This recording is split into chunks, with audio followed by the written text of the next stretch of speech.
twilight caresses the air. The river mist hangs sweet and fair. The evening swallows, they whisper their tune, dancing on the moon.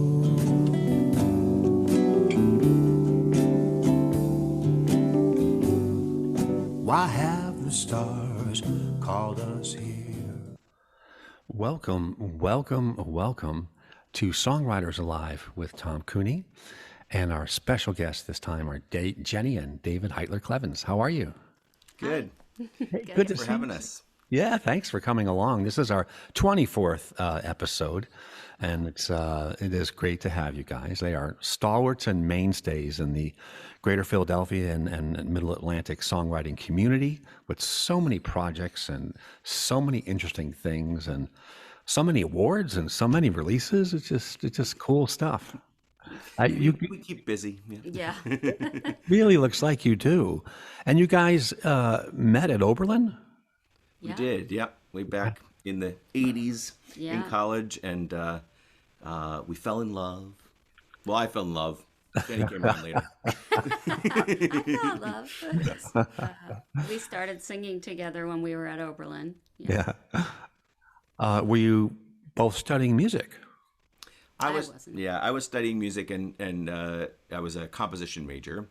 But I was also very interested in other things outside of music, and Jenny was a government politics major, and that was a lot of my interest. So, And then you started playing together out there. yeah, actually, the first way we started making music together really was soon after we started going out, sophomore year. Jenny had already made plans to be away for a year in Denmark, so that was a pretty big damper on our relationship potentially. But while she was away, we would send each other tapes. Back then we it was mixed tapes and things like that, right? And I sent her a tape of me singing some songs, and she recorded herself singing harmony on some of those songs and sent it back to me. So the first way we sang together was separated by an ocean and via technology. Plus, David wrote me letters every single day. I think I got more mail than anybody else on the program. Oh my! He was determined to have it keep going. Exactly the word I was thinking. Determined. Yes. Yes. That is a great story. And then, so you guys, I assume, didn't stay out in Ohio for the long term. Then you kind of headed back to here, and Right. Yeah. And even during that year that Jenny was in Denmark, I got to missing her so much that I ended up making a last minute change and going to Amsterdam to study music for a semester. So we were actually able to see each other some during that year. But After Coincidentally. college, I ended up getting a job in Philadelphia, and David had an extra semester because he'd, come out for that one semester. So he had an extra semester to finish. So then he came here when he was done. So then we've been in Philadelphia ever since. that is amazing. That is amazing.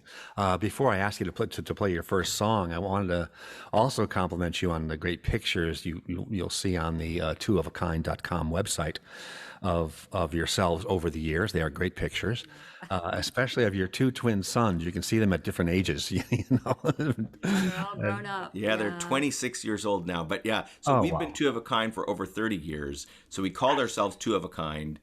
And then we had identical twins. And even when we say that, a lot of times people cannot believe that it actually happened that way. But really, we did name ourselves Two of a Kind, and then we had our own Two of a Kind. I love it, and I love the humor on your website about that. You're glad you didn't name yourself 10,000 Maniacs. So Right. I say that a lot. Yeah. yeah, oh, that is wonderful. I grew up in State College, so Get I'm outta very here. familiar with that. Yeah. Wow, from an educational family? Yeah, my parents both worked at Penn State. Ah, neat. Yeah. Yeah, They're still in State College, so we go there pretty often. Yeah. Yeah. Well, I grew up in Ann Arbor, Michigan, so we both came from college towns with a lot of sports going on, and then we went to a small college town that had very little sports going on to meet. Yeah. So what were you thinking of sharing with folks for your first song? And you can introduce it and take it away. Okay. So I'm going to share a song that I wrote in December of 2016, and it's called Strength Inside. And it definitely, over the last bunch of years, has felt really appropriate, especially when we all had to stay inside for a very long time.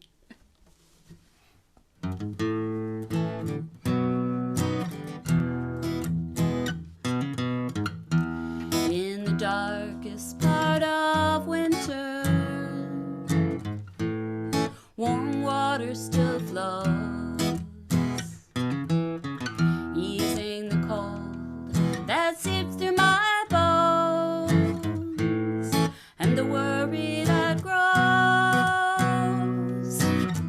Although they say things are bound to get worse, we cannot run and hide. We'll reach out to each other in the dark and find new strength inside. Sometimes I pull the covers up so I won't hear the news. If I just wait for a better day, I'm afraid I'll never move. Although they say things are bound to get worse, we cannot run and hide. We'll reach out to each other in the dark and find new strength inside. We'll have a conversation, use our bodies and our words. We'll step outside and speak our mind and sing louder till our voices are heard. I saw a crimson tree today against a cloudy sky. Though the future seems much bleaker now, it brought my spirits high. Although they say things are bound to get worse, we cannot run and hide. We'll reach out with a candle in the dark and find new strength inside. And find new strength inside. We'll find new strength inside.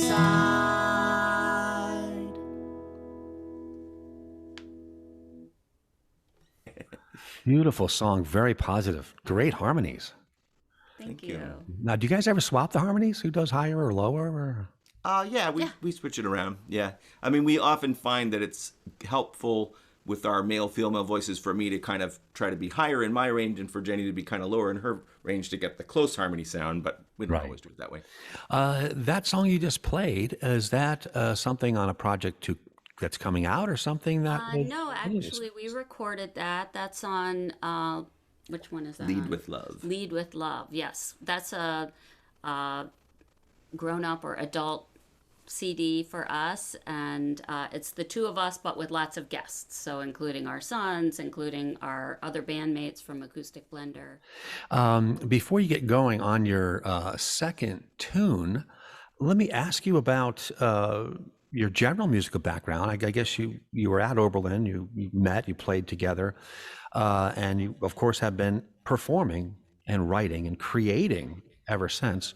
What about the instrumentation range? How is that played out over the years? I imagine you played a lot of instruments when you were both younger, or?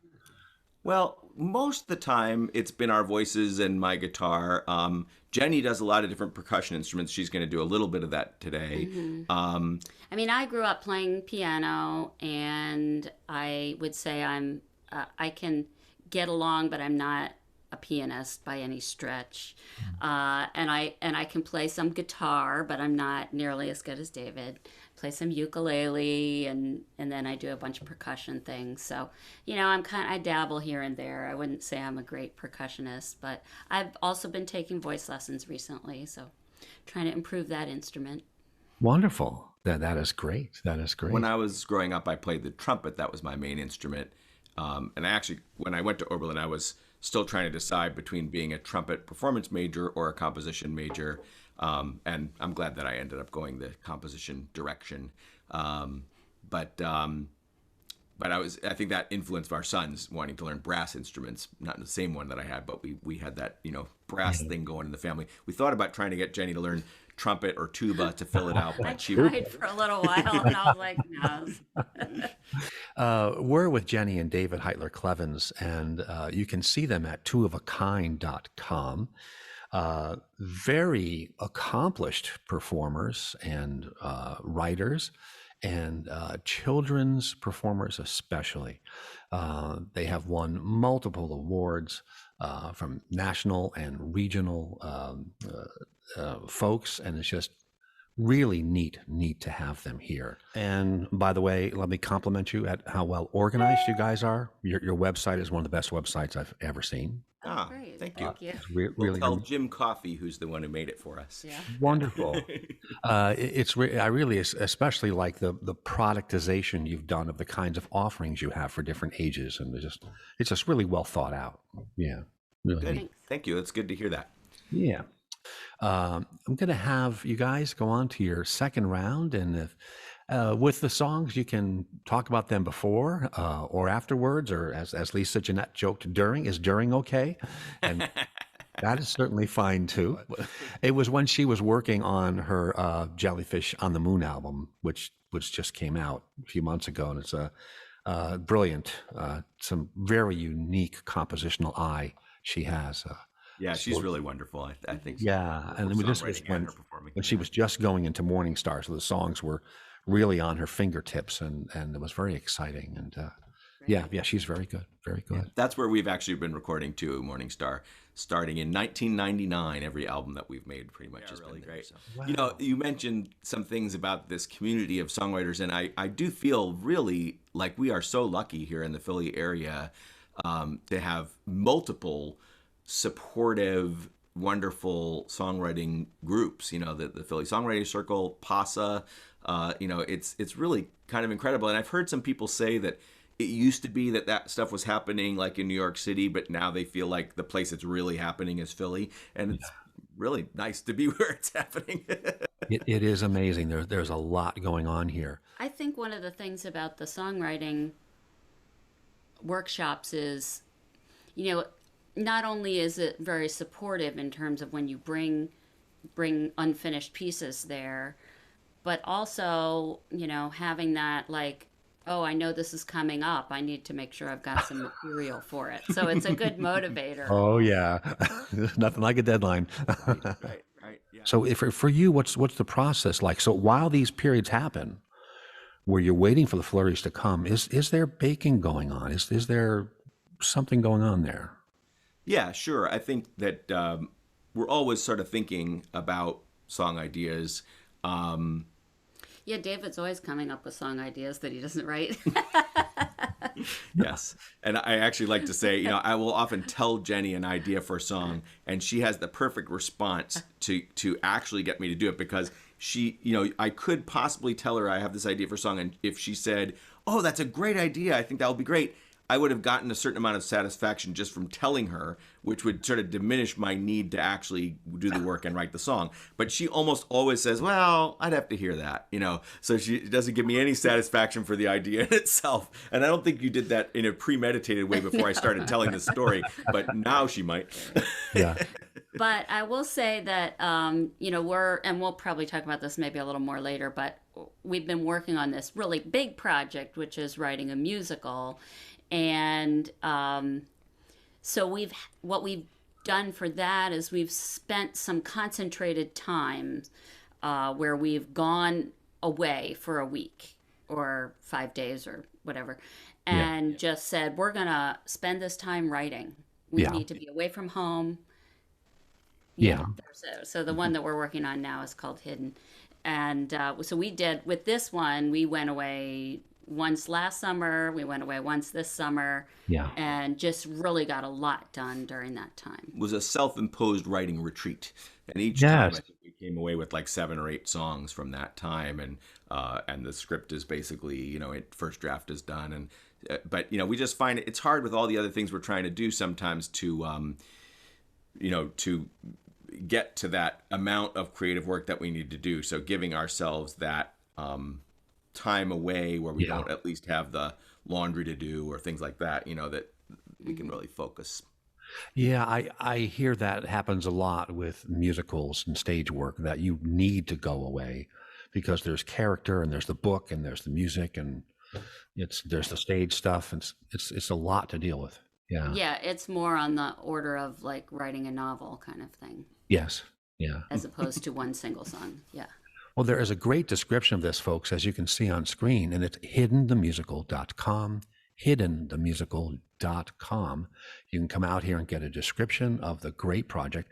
I've heard a song or two that they have workshopped in some of the songwriter groups that we're in together, and it is thoughtful and insightful and challenging stuff.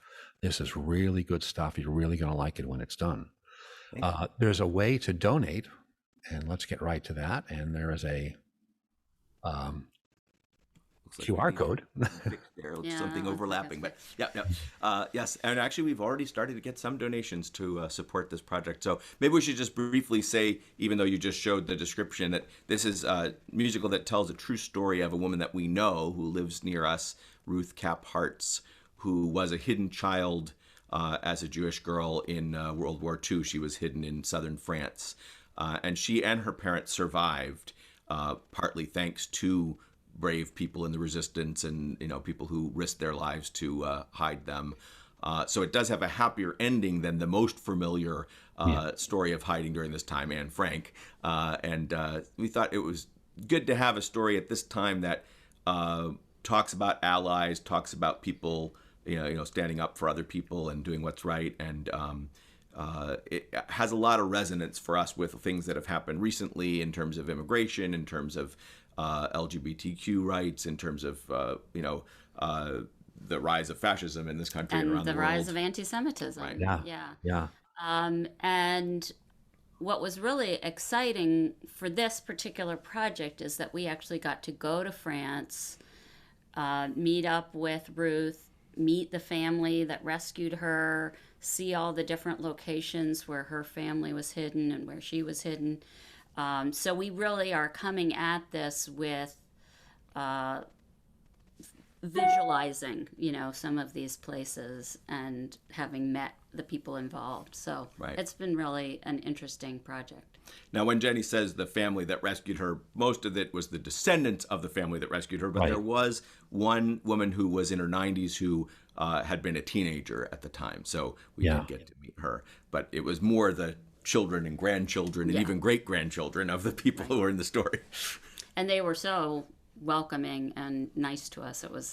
They were really, you could see how this family opened their doors. Yeah, that they had passed this on through generations, that they were the kind of people Yeah. who were the most giving and, Yeah. And that's a fantastic story. And sadly, it's timely again. right. Yeah.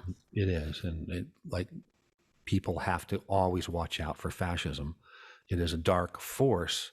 Then the force will always be there, regardless of who is picking up the banner of it. Right. It will come back if evil does flourish when good people do nothing. Mm-hmm. Yeah. And I will just say that we just put this together, and so we will be adding photos and we will be adding lots of video and audio, other things to it. So this is the Yeah. very beginning remnants of. Right, good. So there's on the donate page, there's a QR code, and there's a big click to donate now, and you'll get a nice big button to go there, and that's really neat project. We had talked about folks before the show, things we might visit, and as typical as you can tell with the other episodes, we kind of go to places when the conversation goes there. So Well, we maybe like, it would make sense for us to do a song from the musical next, since we were you know just what? Wow, that's fantastic. okay. Let's do that. Great. So we thought we would do a song actually that is from near the end of the production, and pretty much the last song. And it is very much an anti-fascism anthem, and we actually imagine singing this at rallies as well as using it in the show. It's called "Never Again Means Never Again."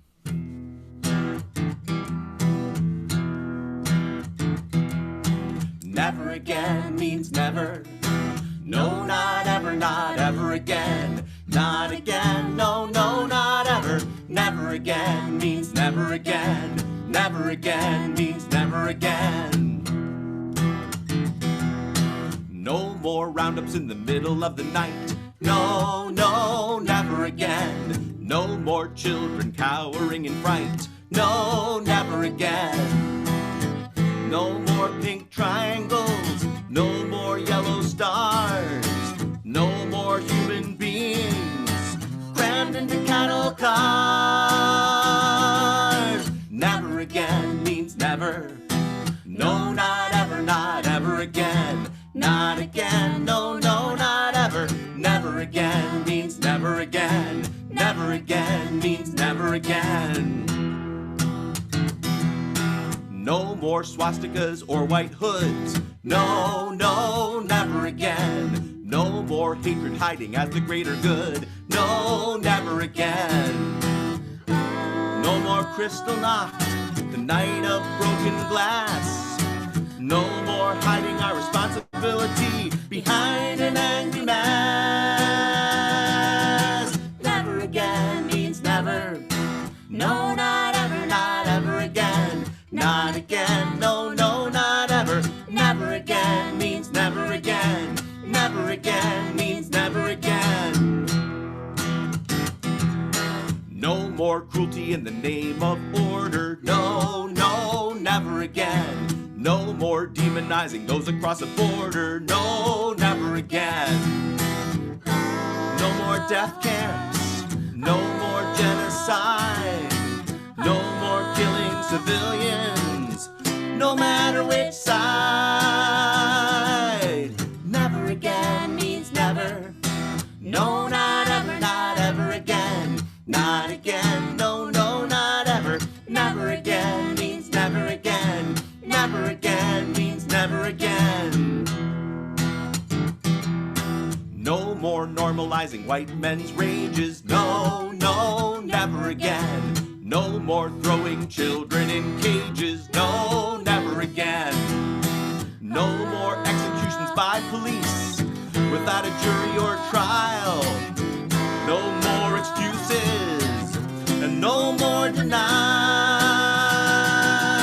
Never again means never.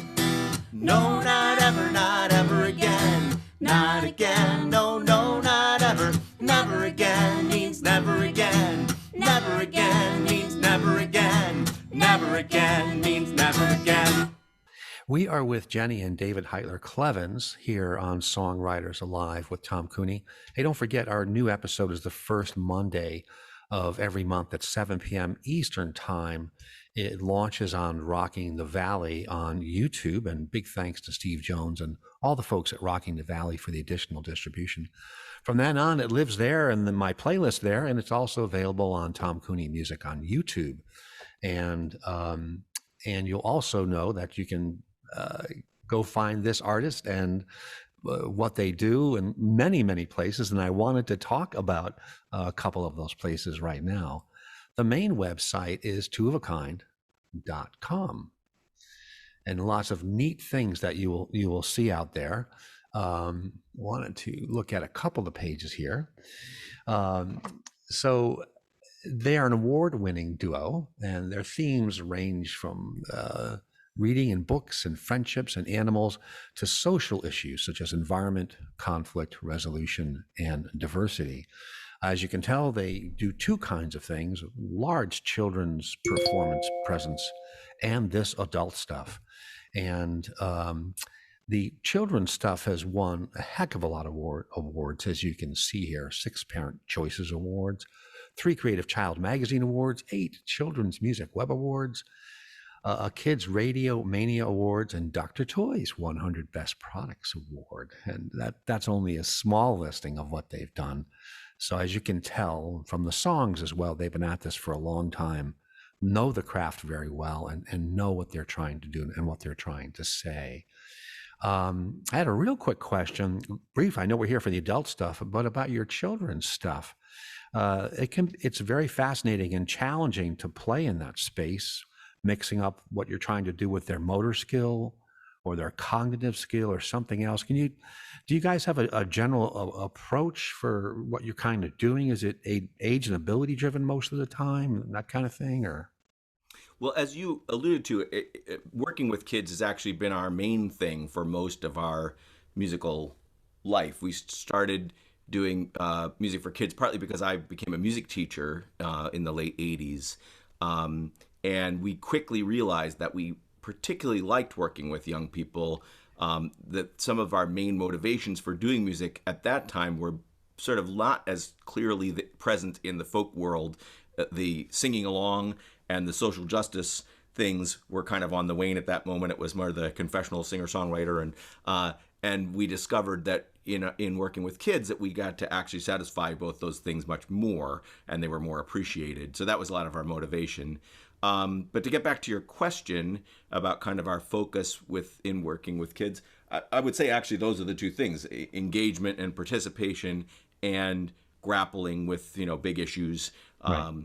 Which I mean, we work with all different ages of kids. So when we're working with really little kids, like you said, there's going to be the small motor movement, the large motor movement. There's going to be lots of things around seasons and playing instruments. So we do a whole variety of fun songs in that sense. And then we also have done a lot of assembly programs at elementary schools where we've gotten into, we have all these different thematic programs where we'll do underwater creatures or books and reading, or, caring for the earth or caring for each other.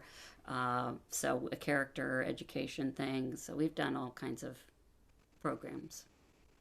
That's fascinating stuff. Kids are fascinating. Yeah. Oh, we love working with kids. Yeah. I mean, one of the things that we really love about working with kids is you really know where you stand with them. There's not a lot of filters generally. So if they like something, they let you know. If they don't like something, they let you know.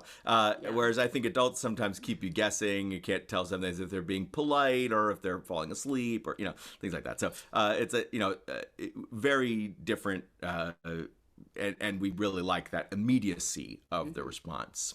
Yeah. We've also done songwriting residencies with kids too. Oh, that's great. Mm-hmm. So in those, the kids write the words and the music.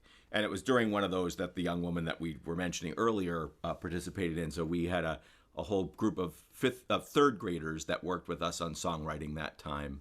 That was at the Constitution Center, right? Right. Oh, that's amazing. Yeah, as you can see, as they're talking about what they do with children of all ages, we're showing some pictures from the twoofakine.com photo gallery. It's really neat stuff. Yeah, we have been doing the Martin Luther King Day celebration at the Constitution Center since they opened.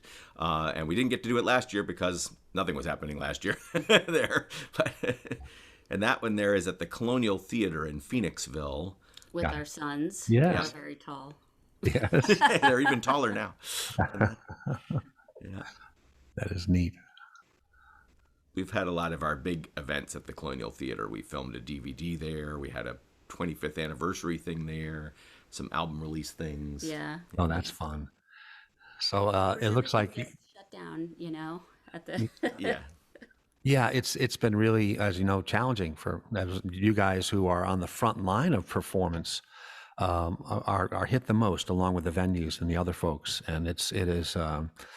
I'm sure it's been challenging, but your energy and your positivity, I'm sure that as challenging it has been, I don't see it impacting your the way you think about what you need to do much at all. That does affect our income. Right. So We have plenty of things to work on. But one thing that I do in addition to all of our other projects is I work part-time. I'm the executive director of an organization called Pickleberry Pie, Hospital Concerts for Kids. And so I've been working throughout this whole time trying to bring music to kids in the hospital who are, of course, particularly isolated. We've been doing a bunch of virtual programs. We're getting together a new platform, a new website that will be specifically for the kids in the hospital that they can watch anytime.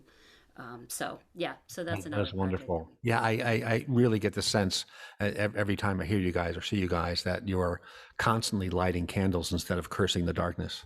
That you Trying. that you're moving forward. we aspire to that. Yeah. It shows, and it's so important because while a lot of people may be generally positive while they're being frustrated, few people, because of how their chemistry is, go forward with that light to say, "Hey, a lot of people need the light right now. I'm going to step out." And you two kind of are. You're built that way. Your personalities are, and it shows. And it is a huge thing. It's a huge thing. It's very positive. It's a partly self-preservation for us, I think. We actually had somebody kind of gently attack us after a house concert in Ohio where they were like, "I don't understand how you could be so positive with all these horrible things going on." And I said, I don't always feel positive about everything. I worry. I get depressed. I get anxious. But I have to do what will help me get up in the morning so that we can try to stop the bad things from happening. It's like, and that's not going to happen if I feel hopeless. So True. So I said it's a strategy. It's a decision. It's not that I just automatically feel that way, but Right. I'm like determined. Yeah. And I think you mentioned the technology thing. I mean, that is one of the silver linings to this whole situation. So many of us have been forced to learn all these new tricks, and that's not going to go away. We're still going to be able to use those things. And, we've had some great experiences with reaching people that we would never have been able to otherwise. We've got a bunch of fans in India. We've been singing for kids in an orphanage in Uganda. And those things, maybe they would have happened, but, certainly this has facilitated those kind of international connections. So, I'm glad for that side of it, that we've all learned some new things, and some of those things really can help bring people together from far away. That is wonderful. And keep in mind, folks out in the audience, there are, of course, realities, especially for people who do rely on full-time performance and full-time educational programming, et cetera, like Jenny and David. So when you see that donate button on hiddenthemusical.com, that's, it's going to, as you can tell, it's going to get put to really good use. So, donating whatever you have is a very, very good thing. Speaking of which, do you guys have a Venmo or PayPal where folks can generally contact you? Yeah. And when we do our online things on Facebook and stuff like that, we obviously encourage people to do that. So yeah, the PayPal is, like through our email address, which, maybe you can put up or something. And Venmo is like at David-Heitler-Klevans. Got it. Okay. I'll make sure when I type in the things to the text labels later that we get those. Yeah, it is important stuff. Important stuff. So what were you thinking of sharing for the next round? And you can talk about it before, after, or during. Well, I think since we've been talking about our music for kids, we should do a song that we do for kids. Mm-hmm. Actually, we do this for adults too. Yeah. We try to keep our music that's for kids also enjoyed by adults, because we know that if the adults are like, that's not going to be great for the kids either. Right. We figure.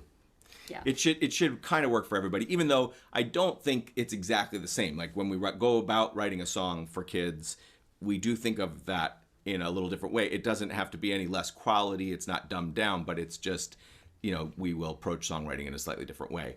But yeah, like Jenny said, then there are songs that we find we can do for all audiences. So this is a song called, it just went out of my head. Be Who You Are. Be Who You Are. Thank you. Somehow these things, happen sometimes. Anyway, I was inspired by a book by Todd Parr called Be Who You Are.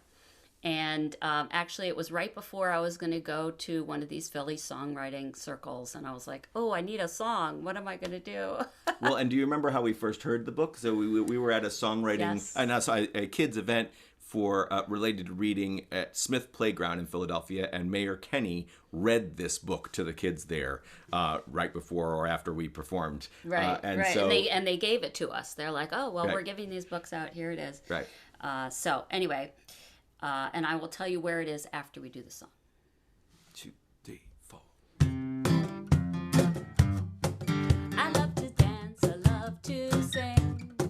Watching sports is not my thing. Sometimes I'm shy, people think I'm uptight. Gotta be me, and that's alright. Be who you are, be brave, be loud. Be who you are, be bold, be proud. Speak up for yourself, don't follow the crowd. Just be who you are. I have a friend, loves to wear a dress. His parents were distressed. He had it bad in this cold world. Now she's a brand new girl. Be who you are, be brave, be loud. Be who you are, be bold, be proud. Speak up for yourself, don't follow the crowd. Just be who you are. Alex comes from a little town, but they're living in the city now. Everyone used to stop and stare, but now they've got friends who care. Be who you are, be brave, be loud. Be who you are, be bold, be proud. Speak up for yourself, don't follow the crowd. Just be who you are. I have a friend, came from far away, learning English day by day. The family left their home in fear. I said, you are welcome here. Speak your language, learn it your own way. Discover new things as you play. Bring more love to those you see, and make your own family. Be who you are, be brave, be loud. Be who you are, be bold, be proud. Speak up for yourself, don't follow the crowd. Just be who you are. Sing along, clap your hands. Be who you are, be brave, be loud. Be who you are, be bold, be proud. Speak up for yourself, don't follow the crowd. Just be who you are. Just be who you are. Just be who you are.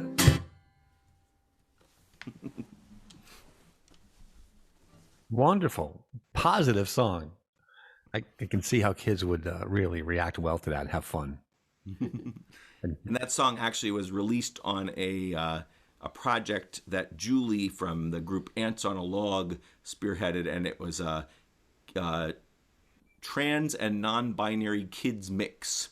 Kind of think of it as a free to be you and me for our times, and it was very, very cool to be on that. As the majority of the artists are trans and non-binary artists, but there are a few of us who are allies who are represented as well. Wonderful. Very good. We're with Jenny and David Heitler-Klevans. They are two of a kind, and they do adult and children's music. They are seasoned, accomplished, and very well recognized in the communities that they perform for. Their main page, I guess, where folks can go to keep up with your more frequent or weekly kinds of things is your Facebook page, I understand? Mm-hmm. Yeah, so that's facebook.com/2kind without the of in there. I think somebody else had taken a two of a kind. So, yeah, and we do post on there regularly. I'm on Facebook much more than I should be. Got it. A moment ago, you called us seasoned. Is that just a euphemism for old? I'm very seasoned. It's good to be well seasoned. It's the spice of life. Speaking of which, this is a good transition to some upcoming gigs and online stuff you guys have. So this Saturday, I guess you've got an online concert? Yeah, I think actually first we got Friday. We're doing one for grown-ups in the evening at 7:30, and then Saturday morning we'll be doing one for kids, and those are both on Facebook. I see. There's the Friday one. Yeah, Yeah. and we will be doing some songs from our musical on Friday, as well as some songs of gratitude and Thanksgiving, and we'll be doing some of those at the children's one too, and some things related to Native Americans and then on Sunday, we're helping to lead a community sing through a venue in the D.C. area. Silver Spring, Maryland has this Carpe Diem Arts thing that we're going to be part of. And it's National Adoption Month. So we were asked if we would do a song that we wrote called My Family Tree. I should mention also that those online events this next weekend, if somebody's watching this and they've already happened, we usually leave the videos up on Facebook for Right. a really long time, so you can actually watch them after the fact of the time. Good, yeah. And YouTube is another place where folks can go listen and see your stuff. Yeah, we have a lot of videos up there from performances, and there's some music videos we've made over the years as well. And we're actually excited because our daughter-in-law's sister is working on an animated video of our superhero song, I Want to Be a Superhero, which is kind of a rockin' song for kids. And anyway, from what we've seen of it in process, it's going to be super cool. Hopefully it will be pretty soon. Yeah. She's busy. So, but yeah, she's hoping that maybe by the end of the year she'll have it ready for us. And we've never really had that kind of animation done before. So I think it's going to be really good. And the superhero song, it's about having superpowers. So we often introduce it like, so what kind of superpower would you like to have? And we've gotten all kinds of interesting ideas from kids. So we have some newly made up superheroes that we'll be showing in this video. And now we have ideas for doing a whole bunch of different songs related to all these different cool superheroes. Yeah, Jenny has the idea that we should do a graphic novel and recording to go along with it, where there'd be songs about these different characters and stuff like that. And that could be our next project after Hidden. Yeah, right. Well, that sounds great. You can have a whole suite of characters and compete with That's Marvel. right. It'd be great. Right. And then we'll try to license it to some TV station, and I don't know. No idea how to do that. So that's youtube.com/user/Heitler-Klevans. You can see that up on the URL, and I'll make some large text so you can zoom in on it later as well. Boy, we really found neat that stuff. Heitler-Klevans was a more unusual name than Two of a Kind. Yes. Easier to search and know you were getting us, as opposed to many of the other two of a kinds out there. Yes. Although it's a popular thing. I didn't know that. That sounds. Yeah, well, when we first had the website, we were kind of on the early end of getting, a website, and we were periodically approached by the Olsen twins, who had a TV show called Two of a Kind. Well, actually, more often we didn't get approached by them. We got approached by preteen girls who thought we were that TV show because of the URL. They didn't bother looking at the website, obviously, but we'd get emails saying, "Could I get an autographed picture?" And we were pretty sure they didn't mean us. Yeah. Hey, this is Songwriters Alive with Tom Cooney, and this is available and distributed live on the first Monday of every month at 7 p.m. Eastern Time on YouTube, Rocking the Valley. Thanks, Steve Jones and everyone over at RTV for your additional distribution help. And then the episodes are available on the playlist at YouTube, Rocking the Valley, called Songwriters Live. And they're available on my YouTube page, Tom Cooney Music, in the playlist called Songwriters Alive. You can see other episodes that we've done as well. A lot of neat ones. I was looking at the episode with Phyllis Chappelle the other day too, and just it was a wonderful time with her. We are with Jenny and David Heitler-Klevans, and we are just so happy to have them here.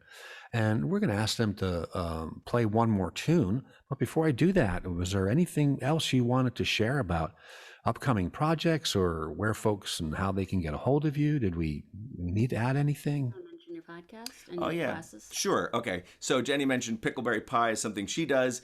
And I have a podcast on music and social justice issues with Rodney Wittenberg called Music for the New Revolution. I have, musicforthenewrevolution.com or mftnr.com, either one. And we have a lot of fun doing that and interviewing people as well, and sort of celebrating the social justice music that's been created more recently. Because a lot of times people say, well, where's all the political protest music since the 60s? And there's always been that music, but people aren't always as aware of it. So that's our mission, is to kind of highlight, particularly from the 80s to the present, when people think there hasn't been any. And then I also teach music appreciation classes, mostly online these days. But I'm going to be doing a one-time class about the wonderful group Sweet Honey in the Rock soon. Another one-time class about Holly Near. And then in the new year, I'm going to teach a class on music of the first half of the 80s, of all types, all genres, and not necessarily mostly Michael Jackson and Madonna, but including them a little. But lots of stuff. And also a class on music of the Romantic era in terms of classical music. So, and those will both be online. Well, that is wonderful. That is neat stuff. Yeah, I'm a big fan of Tom Morello and Rage Against the Machine and Brass Against the Machine, the brass group that copies a lot of Rage Against the Machine. I haven't heard stuff. the brass group. We'll have to look for that. Yeah. Oh, so, and Tom's solo stuff as the Night Watchman is also that's really good. Sophia Euristra is the female vocalist who fronts with Brass Against the Machine a lot. And you have to catch some of the videos where she's the front person and they're recording live in the studio. It is amazing. The glass doesn't blow off your screen. It is just unbelievable. I will definitely look for that.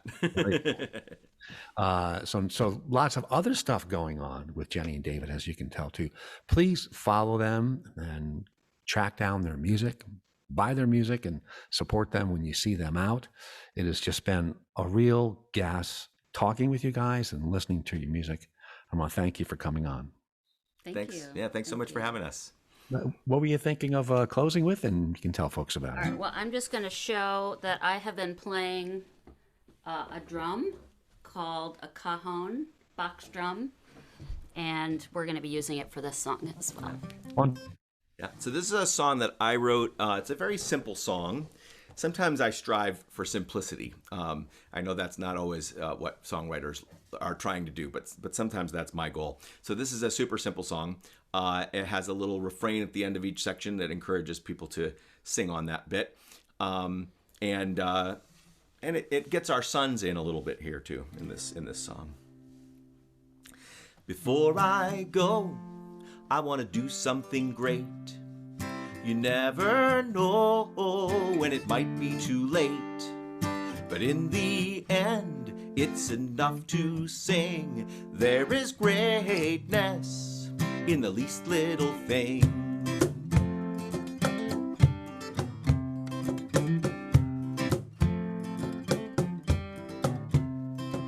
Some folks long to be misunderstood. They think it's wrong to be earnest and good. But a simple song will make the whole world sing. There is greatness in the least little thing.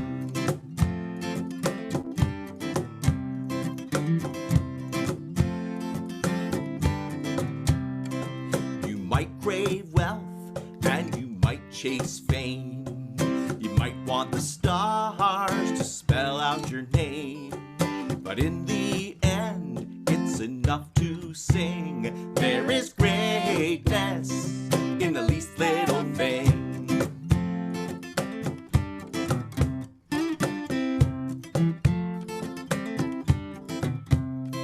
My two little boys find great things all around.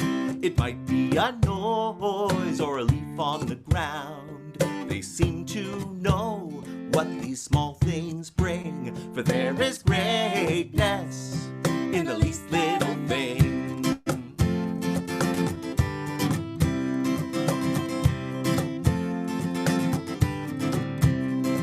And when they look up into my eyes, the love that's there takes me by surprise.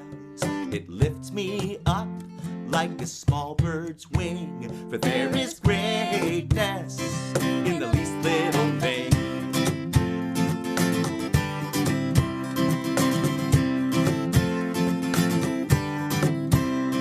And when we stand all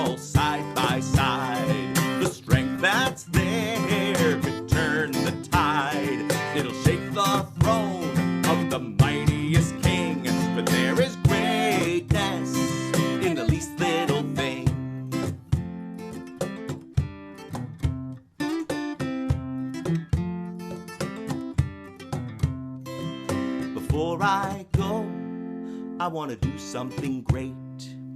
You never know when it might be too late. But in the end, it's enough to sing. There is greatness in the least little thing. There is greatness. There is greatness. There is greatness in the least little thing. There you go. Wonderful. Thank you. What another positive and energetic song. Really neat. I want to thank you again for coming here. Folks, that's Jenny and David Heitler-Klevans. Please track them down, twoofkind.com and all the other sites that you've seen here. Please contribute as you can to all the many great musical efforts that they have going on. And you'll see those links in text here in the episode and in the comments when the episode gets published. Wishing you continued success and energy for all the great things you guys are trying to do. And I'm sure I'll see you around at different songwriter groups, etc. Yes, we'll look forward to it. Thanks so much for having us. You. All right, so wonderful. Take care.